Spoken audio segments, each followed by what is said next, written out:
Hello दोस्तों, मैं सबसे पहले आपको करियर अड्डा में स्वागत करता हूं और आप सभी को आज मैं हिंदी पढ़ाने जा रहा हूं, जिसमें हिंदी में आपका क्वेश्चन आंसर कराऊंगा, जिसमें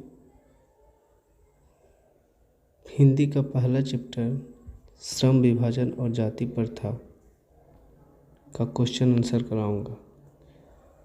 मेरा पता है शिवनगर आँख अस्पताल के बगल में स्टेशन रोड, हिलसा, नालंदा।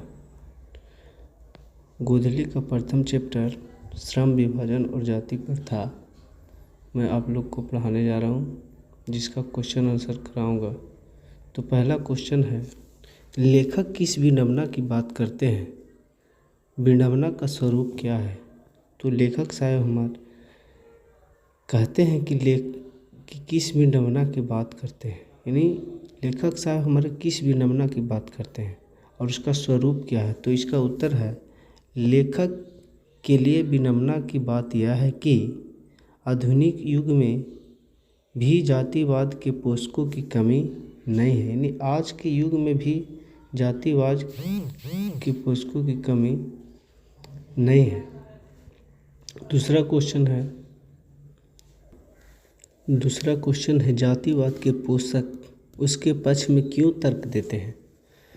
तो इसका उत्तर है, जातिवाद के पोषक इस आधुनिक समाज में कार्य कुशलता के लिए श्रम विभाजन को आवश्यक मानता है और कहते हैं कि जाति प्रथा भी श्रम विभाजन का ही दूसरा रूप है, इसलिए इसमें कोई बुराई नहीं है।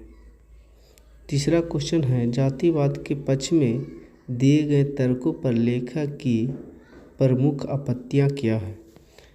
तो इसका आंसर है कि जातिवाद के पक्ष में दिए गए तर्क पर लेखक की पहली आपत्तियां यह है कि जाति प्रथा श्रम विभाजन के साथ साथ लोगों को भी विभाजन करता है। श्रम विभाजन निश्चित ही सभ्य समाज की आवश्यकता है, परंतु किसी सभ्य समाज में किस कार्य के साथ साथ लोगों को भी विभाजित सही विभाजन नहीं है। चौथा क्वेश्चन है, जाति प्रथा भारतीय समाज में श्रम विभाजन का स्वरूप क्यों नहीं कही जा सकती है? तो इसका उत्तर है, भारत की जाति प्रथा लोगों का कोई भी ऐसा कार्य नहीं चुनने देती जो उसे पूर्वज ने नहीं किया हो।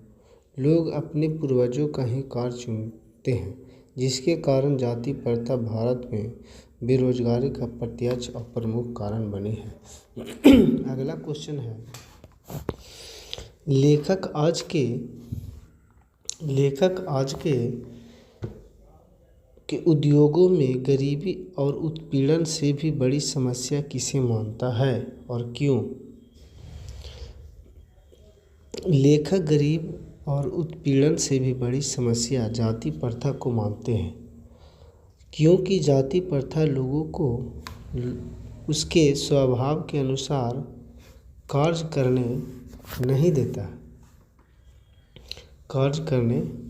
की अनुमति नहीं देती है, यानी उसको कार्य करने की अनुमति नहीं देता।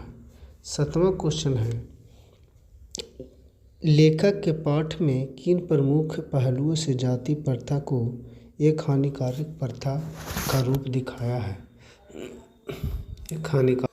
तो इसका उत्तर है, इस पाठ में लेखक ने कई पहलुओं से जाति प्रथा को एक हानिकारक प्रथा बताया है, जिसमें आर्थिक और रचनात्मक पहलू सबसे प्रमुख है। अगला क्वेश्चन है 8वां, सच्चे लोकतंत्र की स्थापना के लिए लेखक ने किन विशेषताओं को आवश्यक माना? यानी सच्चे लोकतंत्र की स्थापना के लिए किन विशेषताओं को आवश्यक माना? तो इसका उत्तर है, सच्चे लोकतंत्र की स्थापना के लिए लेखक ने लोगों के बीच दूध और पानी के मिश्रण जैसा भाईचारा को आवश्यक माना। यानी लेखक साहब कहें, भीमराव अम्बेडकर जी कहें कि अगर सच्चे लोकतंत्र की स्थापना करना है तो भारत में जिस प्रकार से दूध और पानी मिलकर एक हो जाता है, उसी प्रकार से लोगों को आपस में मिलजुल कर रहना आवश्यक है। अब कुछ ऑब्जेक्टिव क्वेश्चन उसे देख लेते हैं। पहला क्वेश्चन ऑब्जेक्टिव में है, श्रम विभाजन और जाति प्रथा के लेखक कौन थे?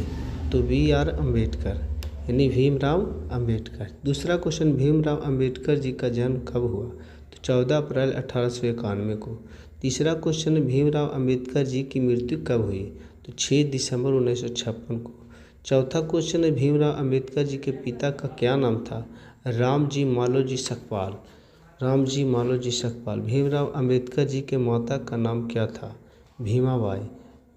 भारत संविधान के निर्माण में महत्वपूर्ण भूमिका किसकी थी? तो भीमराव अम्बेडकर। आदर्श समाज स्वतंत्रता, समानता, भ्रातृत्व पर आधारित होगा, यह किसने कहा? यानी भीमराव अम्बेडकर जी का है। डॉक्टर भीमराव अम्बेडकर का जन्म किस परिवार में हुआ? दलित परिवार में। भारत का राष्ट्रीय क्षमता का पूर्ण विकास किस व्यवस्था में संभव है? समाजवादी व्यवस्था में। डॉक्टर भीमराव अम्बेडकर ने किस प्रथा को आर्थिक पहलू से खतरनाक माना? जाति प्रथा को। डॉक्टर भीमराव अम्बेडकर का जन्म कहाँ हुआ था? महू के मध्य प्रदेश में, महू के मध्य प्रदेश में। भारत में बेरोजगारों का प्रमुख कारण क्या है? जाति प्रथा। जाति प्रथा श्रम विभाजन के साथ साथ किसका स्वरूप लिए हुए है? श्रमिक विभाजन का, श्रमिक विभाजन का। लास्ट क्वेश्चन है ऑब्जेक्टिव का, श्रम विभाजन और जाति प्रथा पाठ बाबा साहेब के किस भाषा का संपादित अंश है? तो एनिहिलेंस ऑफ कास्ट, एनिहिलेंस ऑफ कास्ट। यानी आप लोग को यानी पहला चैप्टर हिंदी का पूरा सब्जेक्टिव और ऑब्जेक्टिव हो गया। इससे ज़्यादा पूछने वाला नहीं है।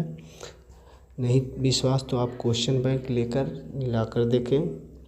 और आपसे अनुरोध है कि अगर इस चैनल को सब्सक्राइब न किए हैं तो चैनल का सब्सक्राइब कर लें और बेल आइकन का घंटी दबा लें, जिससे आपको फ़ायदा हो कि कोई भी वीडियो डालें तो सबसे पहले आपके यहाँ पहुँचे। और अपने दोस्त को भी शेयर करें जो 10वीं में पढ़ते हैं या पढ़ने आने वाले हैं 10वां में, जिसका फ़ायदा उन लोगों को भी हो सके। मैं आप लोग से अनुरोध करता हूँ कि ये अपने कॉपी कलम लेकर बैठें जब मैं पढ़ाऊँ, और ये सभी चीज़ को नोट कर लें अपने कॉपी में। धन्यवाद।